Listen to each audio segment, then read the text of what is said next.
μαθητικά σου τα βιβλία, πίσω από τις λέξεις έρχεται ο Αλέξης και σε πιάνει μια μελαγχολία.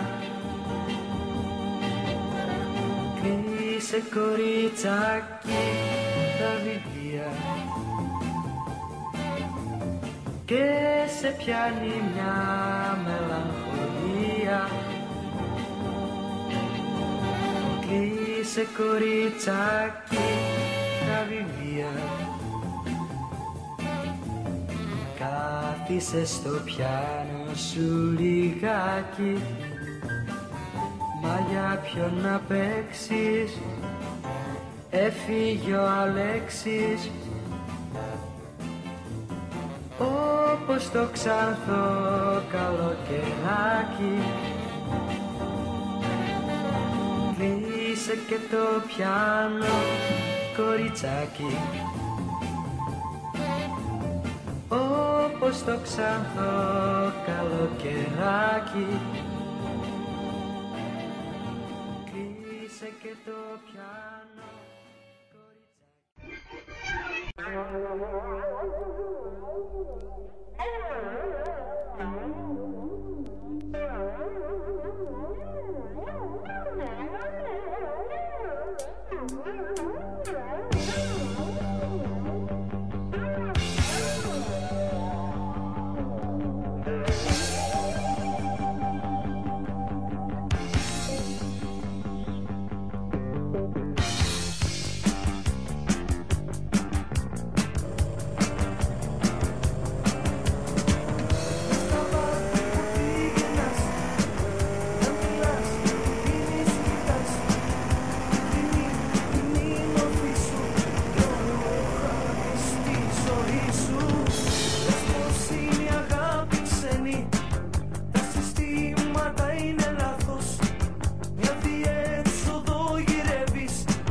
βγεις με τον άλλον ξανά.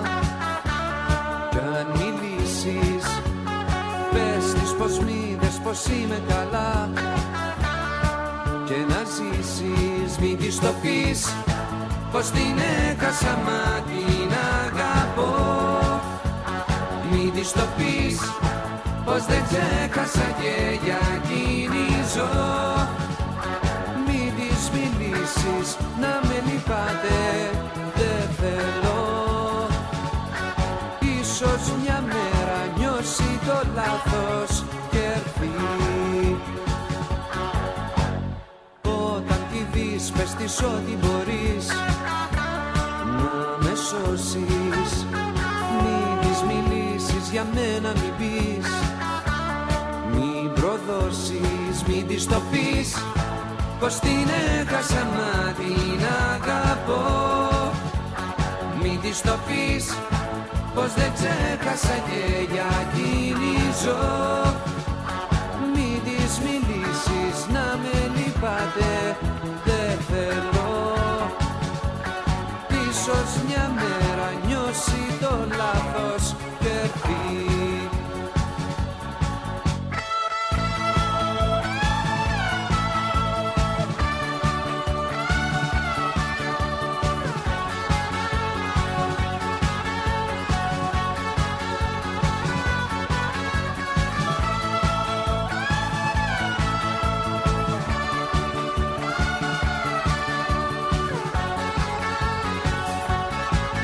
Το πεις πως την έχασα μα την αγαπώ. Μην της το πεις πως δεν ξέχασα και για εκείνη ζω. Μην της μιλήσεις να με λυπάτε, δεν θέλω. Ίσως μια